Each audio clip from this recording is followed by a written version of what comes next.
Hello അസ്സാം വലൈക്കും welcome back to flavour ഗുരു. അപ്പോൾ എന്തൊക്കെയുണ്ട് എല്ലാവരുടെയും വിശേഷം? എല്ലാവരും സുഖമായിട്ടിരിക്കുന്നല്ലോ അല്ലേ? അപ്പോൾ നമ്മൾ കഴിഞ്ഞ വീഡിയോയിൽ ചെയ്ത പോലെ വീട്ടമ്മമാർക്ക് ഒരുപാട് യൂസ്ഫുൾ ആയിട്ടുള്ള കിച്ചൺ ടിപ്സും അതുപോലെ തന്നെ കുക്കിംഗ് ടിപ്സും ആയിട്ടാണ് ഞാൻ വന്നിട്ടുള്ളത്.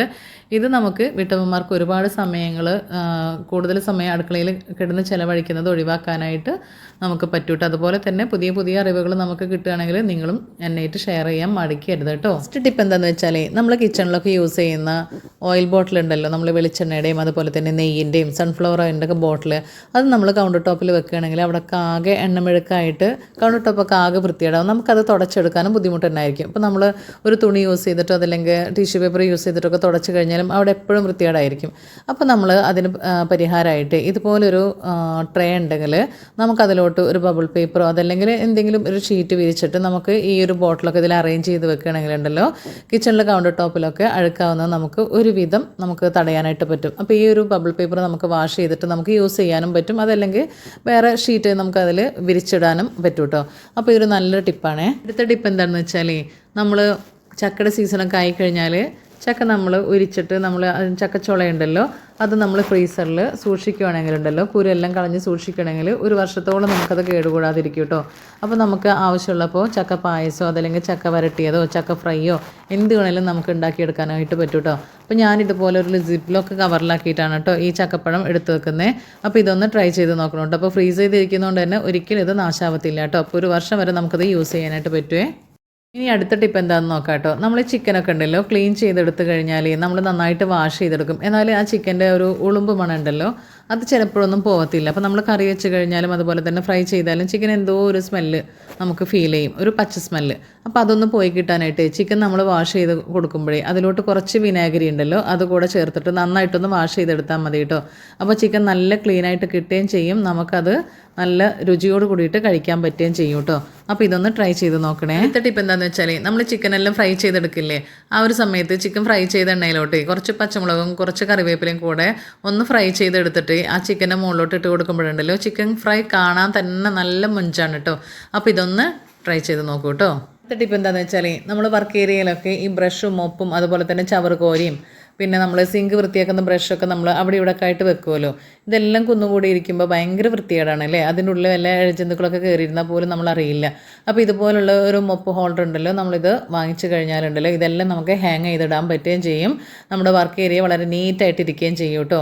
അപ്പോൾ ഇത് ഞാൻ ഓൺലൈനിൽ പർച്ചേസ് ചെയ്തതാണ്. അപ്പോൾ ഇതിൻ്റെ ലിങ്ക് വേണ്ടവർക്ക് ഞാൻ ഡിസ്ക്രിപ്ഷനിൽ കൊടുക്കാം കേട്ടോ. അപ്പോൾ നിങ്ങൾ അതല്ലെങ്കിൽ എൻ്റെ സ്റ്റോറിൽ നിന്നും പർച്ചേസ് ചെയ്താലും മതി കേട്ടോ.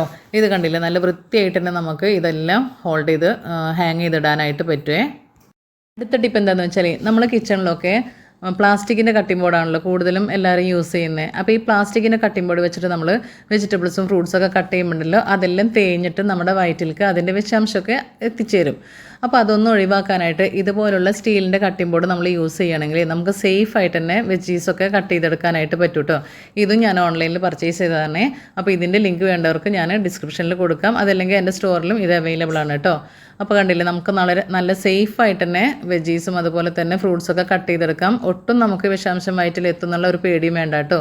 ടിപ്പ് എന്താണെന്ന് വെച്ചാൽ, നമ്മൾ ഗീ റൈസ് എല്ലാം ഉണ്ടാക്കുമ്പോഴല്ലോ നമ്മൾ ഉള്ളിയെല്ലാം ഫ്രൈ ചെയ്തെടുക്കുമല്ലോ. അപ്പോൾ നമ്മൾ ഉള്ളി വഴറ്റിയെടുക്കുമ്പോൾ ആ നെയ്യിലോട്ട് തന്നെ നമ്മൾ അരിയും കൂടെ ചേർത്തിട്ടൊന്ന് വറുത്തെടുക്കുകയാണെന്നുണ്ടല്ലോ നല്ല പെർഫെക്റ്റ് ആയിട്ടുള്ള ഗീ റൈസ് തന്നെ നമുക്ക് ഉണ്ടാക്കിയെടുക്കാനായിട്ട് പറ്റും കേട്ടോ. അപ്പോൾ ആ ഉള്ളി ഫ്രൈ ചെയ്യുന്നതോട് കൂടിയിട്ട് നമ്മൾ ഈ റൈസും കൂടെ ചേർത്തിട്ട് ഒന്ന് ഫ്രൈ ചെയ്തെടുക്കുകയാണെന്നുണ്ടല്ലോ നല്ല അടിപൊളി നെയ്ച്ചോറ് തന്നെ നമുക്ക് ഉണ്ടാക്കിയെടുക്കാനായിട്ട് പറ്റുമേ. ഇനി അടുത്തൊരു ടിപ്പ് എന്താണെന്ന് വെച്ചാൽ, നമ്മൾ സ്പൈസസ് എല്ലാം ഉണ്ടല്ലോ ഇതുപോലൊരു സ്പൈസസ് കണ്ടെയ്നർ ബോക്സിലാക്കി വെക്കുകയാണെങ്കിൽ നമുക്ക് ആവശ്യ സമയത്ത് അതെല്ലാം എടുത്തിട്ട് പെട്ടെന്ന് തന്നെ നമുക്ക് എടുത്ത് യൂസ് ചെയ്യാനായിട്ട് പറ്റും കേട്ടോ. പലതരം ബോട്ടിലാക്കിയിട്ട് നമ്മൾ വെക്കുന്നതിനേക്കാൾ നമുക്ക് ഏറ്റവും ഉപകാരപ്രദം എന്ന് പറയുന്നത് ഇതുപോലൊരു സ്പൈസ് ബോക്സിലാക്കി വെക്കുന്നതാണ്. അപ്പോൾ നമുക്ക് ഓരോന്നും എടുത്ത് യൂസ് ചെയ്ത് കഴിഞ്ഞാൽ വാഷ് ചെയ്യാനാണെങ്കിലും എല്ലാം നമുക്ക് ഈസിയാണ്. അപ്പോൾ ഇതും ഞാൻ ഓൺലൈനിൽ പർച്ചേസ് ചെയ്തതാണ്. അപ്പോൾ ഇതിൻ്റെ ലിങ്ക് ഞാൻ ഡിസ്ക്രിപ്ഷനിൽ കൊടുക്കാം, അതുപോലെ തന്നെ എൻ്റെ സ്റ്റോറിലും ഇത് അവൈലബിൾ ആണ് കേട്ടോ. അടുത്തൊരു ടിപ്പ് എന്താണെന്ന് വെച്ചാൽ, നമ്മൾ ചിക്കനെല്ലാം കൂടുതൽ വാങ്ങിക്കുമല്ലോ, ആ വാങ്ങിക്കുന്ന സമയത്ത് ചിക്കനെല്ലാം കൂടെ ഒന്നിച്ച് ക്ലീൻ ചെയ്തതിന് ശേഷം ഉണ്ടല്ലോ ഒരു എയർ ടൈറ്റ് കണ്ടെയ്നറിലോ അതല്ലെങ്കിൽ സിപ്ലോ കവറിലോ പ്ലാസ്റ്റിക് കവറിലോ ആക്കിയിട്ട് ഫ്രീസറിൽ സൂക്ഷിക്കുകയാണെന്നുണ്ടല്ലോ നമുക്ക് എളുപ്പത്തിൽ തന്നെ എടുത്തിട്ട് യൂസ് ചെയ്യാനായിട്ട് പറ്റും കേട്ടോ. അത് മാത്രമല്ല, നമ്മൾ ഏതെങ്കിലും ഒരു എയർ ടൈറ്റ് കണ്ടെയ്നറിലാക്കി വെക്കുകയാണെങ്കിൽ നമ്മൾ അതിൽ കുറച്ച് വെള്ളം കൂടെ ഒഴിച്ച് വെക്കുകയാണെങ്കിലുണ്ടല്ലോ കറണ്ട് പോയി കഴിഞ്ഞാലും ഈ ചിക്കൻ ഉണ്ടല്ലോ നാശാവത്തില്ല കേട്ടോ. നമുക്ക് ഫ്രഷ് പോലെ തന്നെ നമുക്ക് യൂസ് ചെയ്യാനായിട്ട് പറ്റുമേ. അടുത്ത ടിപ്പ് എന്താണെന്ന് വെച്ചാൽ നമ്മൾ ഗീ റൈസ് എല്ലാം ഉണ്ടാക്കുമ്പോഴേ ചോറ് വെന്ത് കുഴഞ്ഞു പോവാതിരിക്കാനേ അതിലോട്ട് കുറച്ച് ലെമൺ ജ്യൂസ് പിഴിഞ്ഞ് ഒഴിച്ചു കൊടുത്താൽ മതി കേട്ടോ. അപ്പോൾ നമ്മൾ വെള്ളം തിളക്കുന്ന സമയത്തുണ്ടല്ലോ ഒരു ലെമണിൻ്റെ ജ്യൂസ് എടുത്തിട്ട് പിഴിഞ്ഞ് നമ്മൾ അതിലോട്ട് ചേർത്ത് കൊടുക്കുകയാണെങ്കിൽ ചോറ് ഒന്നിനും മുകളിലൊന്നും ഒട്ടിപ്പിടിക്കാതെ തന്നെ നല്ല ഫ്രഷ് ആയിട്ട് തന്നെ നമുക്ക് നല്ല ഗീ റൈസ് ഉണ്ടാക്കിയെടുക്കാനായിട്ട് പറ്റുമേ. അടുത്തൊരു ടിപ്പ് എന്താണെന്ന് വെച്ചാൽ നമ്മൾ ചിക്കൻ ഫ്രൈ ചെയ്യാനായിട്ട് മസാല പുരട്ടി കൊടുക്കില്ലേ, ആ ഒരു സമയത്തുണ്ടല്ലോ ഒരു ടേബിൾ സ്പൂൺ കോൺഫ്ലവർ കൂടെ ചേർത്ത് കൊടുക്കണമെങ്കിൽ നല്ല ക്രിസ്പി ആയിട്ടുള്ള ചിക്കൻ ഫ്രൈ തന്നെ നമുക്ക് ഉണ്ടാക്കിയെടുക്കാനായിട്ട് പറ്റും കേട്ടോ. നല്ല ടേസ്റ്റിയാണ്. നമ്മൾ റെസ്റ്റോറൻറ്റിൽ നിന്നൊക്കെ വാങ്ങിച്ചിട്ട് കഴിക്കുന്ന ആ ഒരു ചിക്കൻ ഫ്രൈയുടെ ആ ഒരു ടേസ്റ്റ് കിട്ടണമെങ്കിൽ നമ്മൾ ഒരു ടേബിൾ സ്പൂൺ കോൺഫ്ലവർ ആഡ് ചെയ്ത് കൊടുത്താൽ മതി കേട്ടോ. അടിപൊളിയായിട്ടുള്ള ചിക്കൻ ഫ്രൈ തന്നെ നമുക്ക് ഉണ്ടാക്കിയെടുക്കാനായിട്ട് പറ്റുമേ. അപ്പോൾ ഇതുപോലുള്ള കുഞ്ഞു കുഞ്ഞു ടിപ്സൊക്കെ നിങ്ങൾക്കും അറിയാമെങ്കിൽ നിങ്ങൾ കമൻസിലൂടെ എന്നെ അറിയിക്കാൻ മറക്കരുതേ. അപ്പോൾ ഈ വീഡിയോ എല്ലാവർക്കും യൂസ്ഫുൾ ആയിട്ടുണ്ടാവുമെന്ന് കരുതുന്നു. ഇഷ്ടമായെങ്കിൽ നിങ്ങളൊന്ന് ലൈക്ക് ചെയ്യുക, അതോടൊപ്പം തന്നെ ഹൈപ്പ് ചെയ്യാൻ മറക്കരുത് കേട്ടോ. അപ്പോൾ അടുത്തൊരു അടിപൊളി വീഡിയോ ആയിട്ട് വരുന്നവരേക്കും എല്ലാവർക്കും താങ്ക്സ് ഫോർ വാച്ചിങ്.